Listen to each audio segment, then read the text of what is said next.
Durante la mia esperienza da studente mi è capitato diverse volte di fermarmi a chiedermi se quello che stavo facendo avesse davvero un senso, se era davvero il metodo più giusto. Se siete approdati su questo video vuol dire che anche voi siete nel bel mezzo di questa inquietudine dell'anima, che state anche voi cercando di trovare il metodo più giusto e più adatto alle vostre esigenze di studio. Vi capita di non riuscire a ricordare cose che avete letto 2 giorni fa e quindi vi ritrovate a ripetere le stesse cose per decine e decine di volte. Studiare è diventato molto complicato ed è più il tempo che impiegate a cercare soluzioni al vostro problema che effettivamente il tempo che utilizzate per studiare. E allora oggi voglio consigliarvi 3 metodi che possono servirvi per riuscire a superare questo problema. 3 metodi che non sono un metodo infallibile, come ce ne sono tanti su internet. Sicuramente vi sarete imbattuti in qualche guru che vi spiega in 4-5 parole come studiare in maniera efficace e superare qualsiasi esame studiando 2 giorni.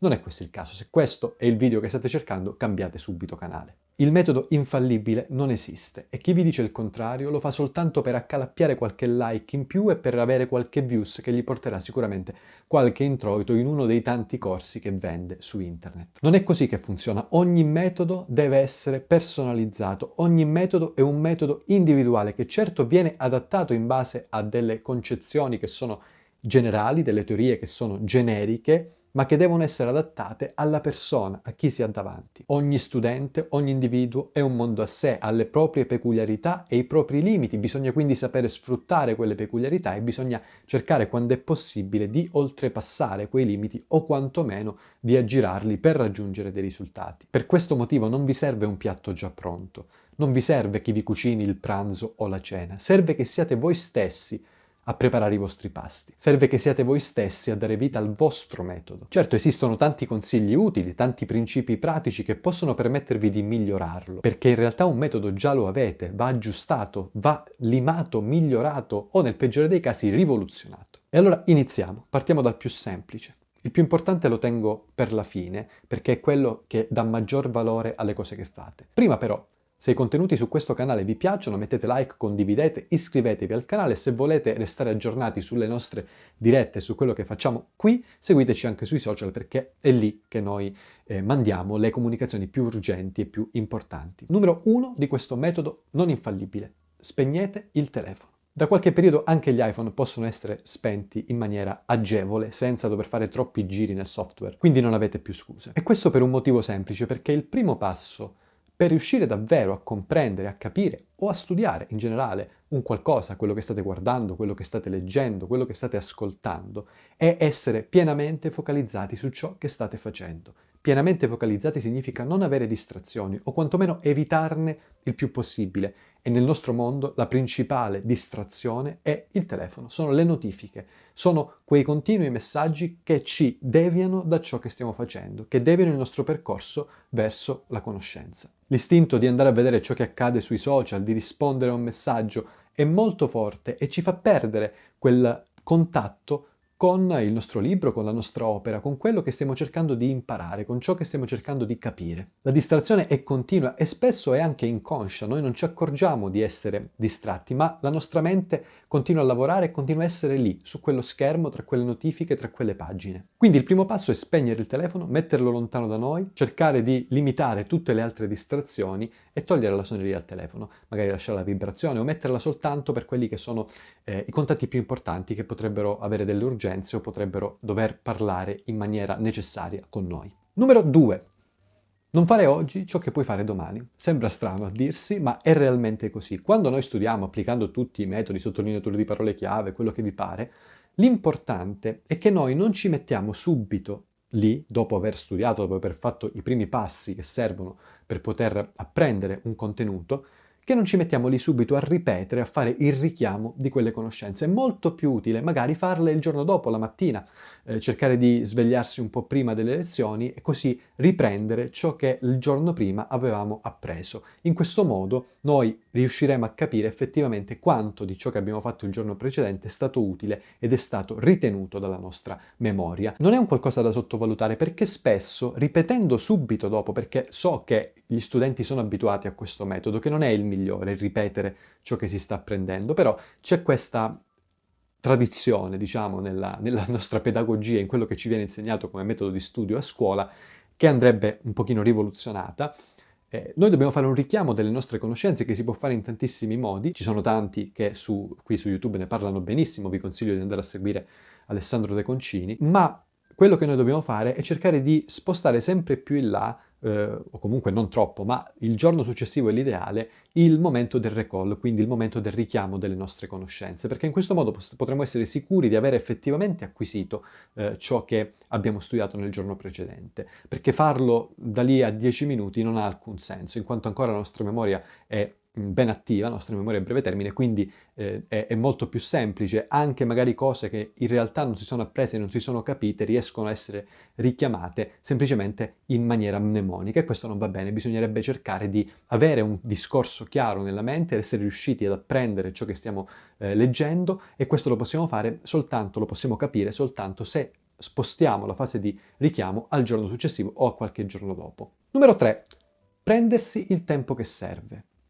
Chi vi dice ti sto insegnando un metodo, vi sto insegnando un metodo che vi permetterà di studiare in brevissimo tempo 100.000 pagine, ma anche la lettura veloce, state attenti, la lettura veloce è molto molto pericolosa, soprattutto quelli che spacciano metodi di lettura che non servono a nulla perché in realtà non si apprendono le cose, non si capiscono le cose che si stanno leggendo, ma è semplicemente una prestazione. State attenti a questi metodi perché non vi portano lì dove volete arrivare, vi lasciano nell'ignoranza. L'importante è prendersi il giusto tempo che serve per poter fare le cose. Studiare è un processo che richiede tempo, che richiede giorni. Non pensate di poter preparare un esame, un'interrogazione il giorno prima, la settimana prima. Bisogna prendersi tutto il tempo che serve per poter mettere in atto le strategie utili ad avere una conoscenza precisa e una conoscenza ferrata degli argomenti di cui poi andremo a discutere. Bisogna lasciar decantare le nostre conoscenze, bisogna lasciar decantare le nostre competenze, perché poi siano effettivamente parte di noi stessi, perché diventino un abito di ciò che noi siamo. Questi sono già 3 consigli molto pratici che vi aiuteranno ad avere un metodo più forte, più specifico, più solido e che quindi vi diano una sicurezza in più quando dovrete affrontare delle sessioni di esami o delle sessioni di studio in generale. Ma la cosa più importante che ho voluto lasciare per ultimo, non a caso, è l'emozione.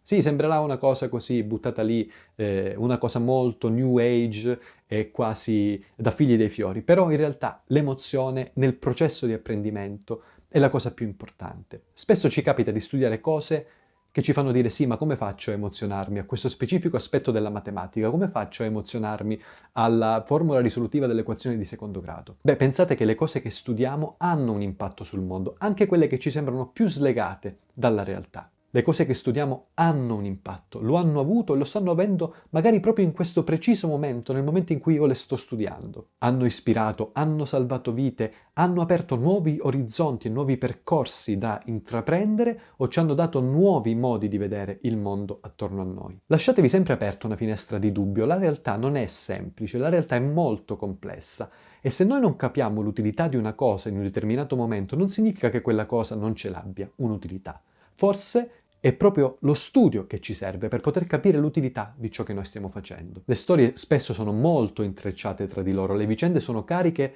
di side quest. Quindi se io non capisco perché quella cosa dovrebbe avere un valore per me in un determinato momento, questo non significa che quella cosa lì un valore non ce l'abbia. E anche se non dovesse avere un'utilità pratica nel momento o un'utilità pratica nella vita di tutti i giorni, perché togliersi un privilegio, un piacere, che è quello della ricerca disinteressata? Una ricerca che ha come solo fine quello del perfezionamento di sé. So che può essere un qualcosa non molto adatto ai tempi che viviamo oggi, ma pensate che Aristotele stesso diceva che la vera filosofia è la ricerca disinteressata. Perché studiare è prima di tutto perfezionarsi, essere delle persone migliori. Avere pagina dopo pagina occhi diversi sul mondo che ci circonda, sulle persone che abbiamo attorno a noi e su noi stessi, su cose che pensavamo essere in un modo e che poi in realtà si sono rivelate essere in un altro. Pensate che alcuni dicono, e vi lascio scoprire chi è chi dice queste cose, qui su YouTube proprio, che quando si è tristi il metodo migliore per superare la tristezza è proprio studiare. Ed è una visione molto bella dello studio, secondo me,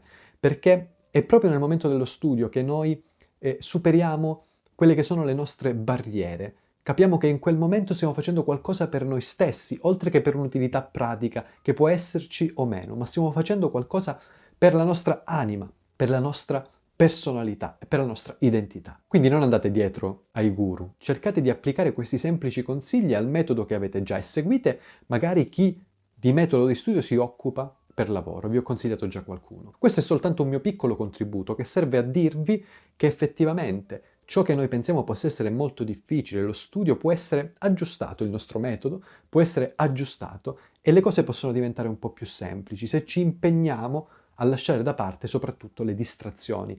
In questo che è il secolo e sarà il secolo della distrazione, in cui dobbiamo stare sempre più attenti per mantenere vivo il nostro intelletto. Se questo piccolo video di consigli vi è piaciuto e ne volete altri, mettete mi piace e scrivetemelo nei commenti. Scrivetemi anche qual è il vostro metodo, magari lo analizziamo insieme, vediamo insieme che cosa può essere migliorato o meno, ma questo non è il mio lavoro, però sono curioso di sapere cosa ne pensate e come voi cercate di far fronte alle sfide che lo studio vi pone davanti. Un abbraccio a tutti.